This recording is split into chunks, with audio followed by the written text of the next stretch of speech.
Hello दोस्तों, कहानी में आप सभी का स्वागत है।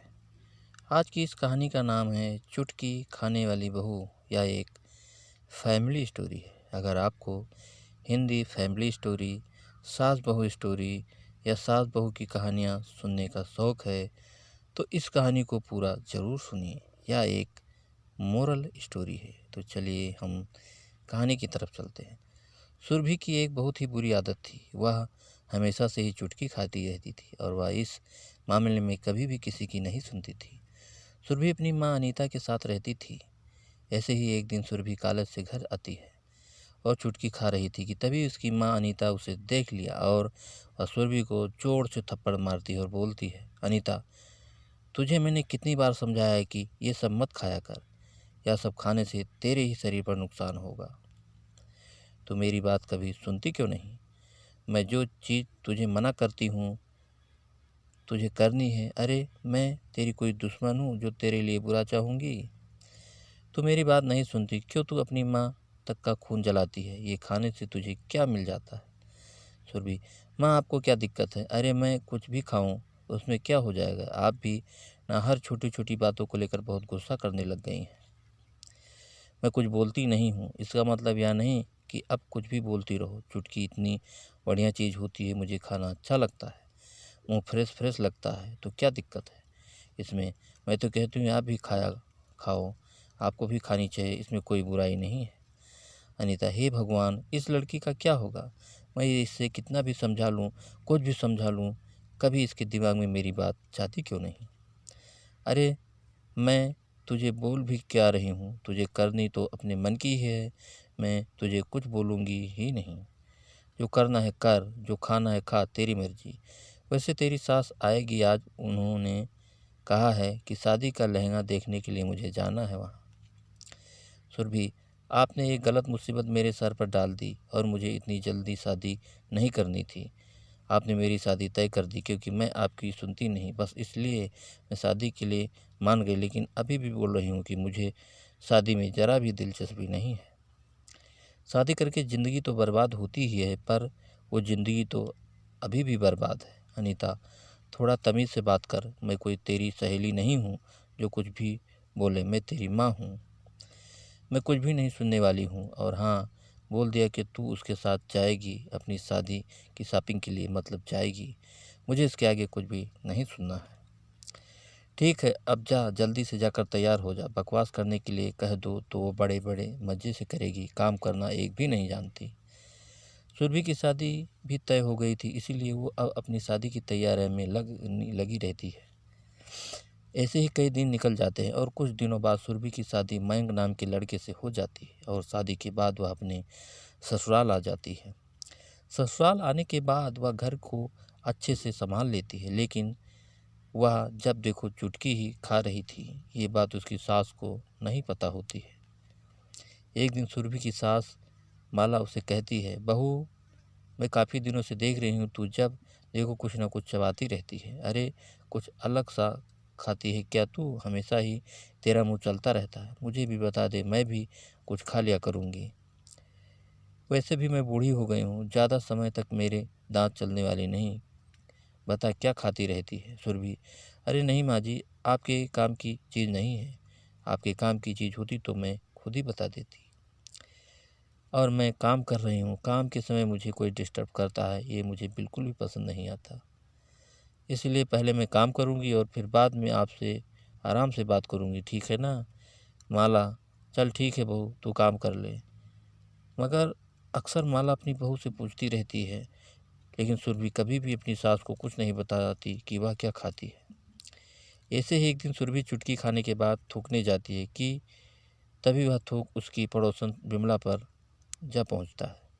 विमला को बहुत ज़्यादा गुस्सा आता है और वह तमतमाती हुई सीधा माला के घर में आ जाती है और माला पर चिल्लाती हुई बोलती है, विमला, अरे माला, अपनी बहू को कुछ समझाती क्यों नहीं? फालतू की चीज़ खाती रहती है और ऊपर से लोगों पर थूकती रहती है।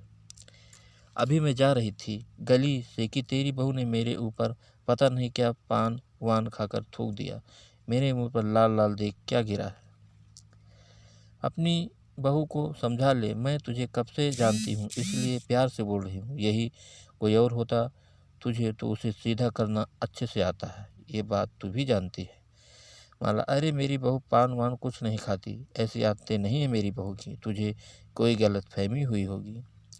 किसी और ने कुछ खाकर तेरे मुंह पर थूक दिया होगा और तू यहाँ लड़ने आ गई। वैसे भी तुझे लड़ने का बहाना चाहिए होता है। विमला, मुझे लड़ने का बहाना नहीं चाहिए होती, बल्कि तेरी बहू पान खाने वाली है। बोला अपनी बहू को और पूछ ले कि मैं सच बोल रही हूँ या झूठ। तभी सुरभि नीचे उतरती है और माला उससे कहती है, अरे बहू, ये विमला क्या कह रही है? तो पान खा रही है, ये सच है क्या? सुरभि, माँ जी, आप भी ना किसी बातें सुन रही हो। अरे ये खुद खाती होंगी और आपके आगे मेरे ऊपर इल्ज़ाम लगा रही हैं। मैं तो बस ऊपर से कपड़े लेने गई थी, सूखे हुए, वहीं लेकर आई हूँ। इनका तो मन करता है वही बोलती रहती हैं। आप इनकी बातों पर ध्यान मत दो, वरना आप उनकी ही सुनती रहोगी और मुझे कोसती रहोगी। माला, मेरी बहू बिल्कुल ठीक कह रही है, उसकी ऐसी फालतू की आदतें नहीं है। तू ही बढ़ा चढ़ा के यहाँ पर बोलने आ गई। चल जा यहाँ से, काम करने दे। तेरे जैसे हम लोग नहीं हैं कि बकवास करते रहें, हमें बहुत काम है। सुरभि अपनी पड़ोसन विमला को गलत साबित करके वहाँ से रवाना कर देती है। दिन निकल रहे थे और सुरभि की चुटकी खाने की आदत बढ़ती जा रही थी। चुटकी खाते हुए सुरभि की नज़र महक देख लेती है। महक, भाभी आप चुटकी खा रही हो और जब माँ पूछती है तब आप झूठ बोल देती हो। मुझे यकीन नहीं हो रहा है कि सच में मेरी भाभी चुटकी खाने वाली है। भाभी, आपको तो पता है ना कि ये ठीक नहीं होता, फिर आप क्यों खा रही हो? मैं अभी माँ को बताती हूँ कि उनकी बहू चुटकी खाने वाली निकली। सुरभि, अरे नहीं ननद जी, माँ जी को कुछ मत बताओ, बिना बात के गुस्सा करने लग जाएंगी। वैसे भी वो बहुत गुस्सा करती हैं। तुम्हें तो पता है ना, अगर तुम माँ जी को नहीं बताओगी मेरी चुटकी खाने वाली बात, तो मैं तुम्हें अपनी नई वाली ड्रेस दूंगी। मुझे पता है तुम्हें अपने कॉलेज में पहन के जानी है। तुम उस दिन मुझसे मांग रही थी ना। महक, भाभी, जब आपने इतना अच्छा ऑफर दिया तो मैं कैसे आपकी बात को मना कर सकती हूँ। मैं माँ को कुछ नहीं बताऊँगी। आप आराम से चुटकी खाओ और मुझे अपनी वो वाली ड्रेस दे दो। वैसे भाभी, इसमें है क्या जो आपको इतना पसंद है? सुरभि, मैं तो चुटकी कई सालों से खाती आ रही हूँ, मुझे तो बहुत सही लगता है। पता नहीं क्यों लोग बोलते हैं कि इससे नुकसान होता है हमारे शरीर को। आज तक कोई नुकसान नहीं हुआ, ऊपर से जब मैं ये खाती हूँ तो मुँह फ्रेश फ्रेश फील होता है, इसीलिए तो मैं खाती हूँ, मुझे अच्छी लगती है। लोग जज करते हैं, इसीलिए कई बार मैं लोगों से झूठ बोल देती हूँ बस। सुरभि के साथ साथ जब महक भी चुटकी खाने लग गई तो दोनों ननद भाभी चुटकी खाते रहते थे, लेकिन उससे भी सुरभि काफ़ी ज़्यादा चुटकी खा रही होती है। कुछ दिनों बाद सुरभि के दांत सड़ने लग जाते हैं और जब काफ़ी ज़्यादा ख़राब हो जाते हैं तो फिर वह अपनी सास के साथ डॉक्टर के पास जाती है। डॉक्टर उसके दांत का चेकअप करने के बाद बोलते हैं, तुम्हारे दांतों में उससे स्वेलिंग हो गई है और कीड़े भी लग गए हैं। तुम कुछ पान मसाला खाती हो ना, उसी की वजह से ये हुआ है ना। सुरभि, हाँ वो मैं चुटकी खाती हूँ। माला, बहू तो चुटकी खाती है? डॉक्टर जी, हाँ आपकी बहू चुटकी खाती है और वो भी बहुत ज़्यादा मात्रा में, इसीलिए इसके दांत सड़ने लगे हैं। अगर अभी भी इन्होंने चुटकी खाने वाली आदत को रोका नहीं तो इनके दांत झड़ जाएंगे, क्योंकि कोई भी चीज़ एक लिमिट तक ही अच्छी होती है। डॉक्टर की बातें सुनकर सुरभि को अपनी गलती का एहसास होता है, जिसके बाद वह कभी भी चुटकी नहीं खाती, हमेशा के लिए छोड़ देती है और अंत में चुटकी खाने वाली बहू से साधारण बहू बन जाती है। दोस्तों, ये फैमिली स्टोरी आपको कैसी लगी हमें कमेंट करके ज़रूर बताइएगा, क्योंकि आपके कमेंट से हमें मोटिवेशन मिलता है, जिससे हम और अच्छी अच्छी कहानियाँ लाने में की कोशिश करते हैं। और दोस्तों, अगर अभी तक आपने हमारे चैनल को सब्सक्राइब नहीं किया है तो प्लीज़ जल्दी से आप हमारे चैनल को सब्सक्राइब कर लीजिए, जिससे इसी तरह अच्छी अच्छी कहानियाँ आप लोगों के बीच पहुँचाता रहूँ और आप लोग कहानियों का आनंद लेते रहें। तो दोस्तों, अगली कहानी में आपसे फिर मुलाकात होगी एक नई कहानी के साथ। तब तक के लिए नमस्कार।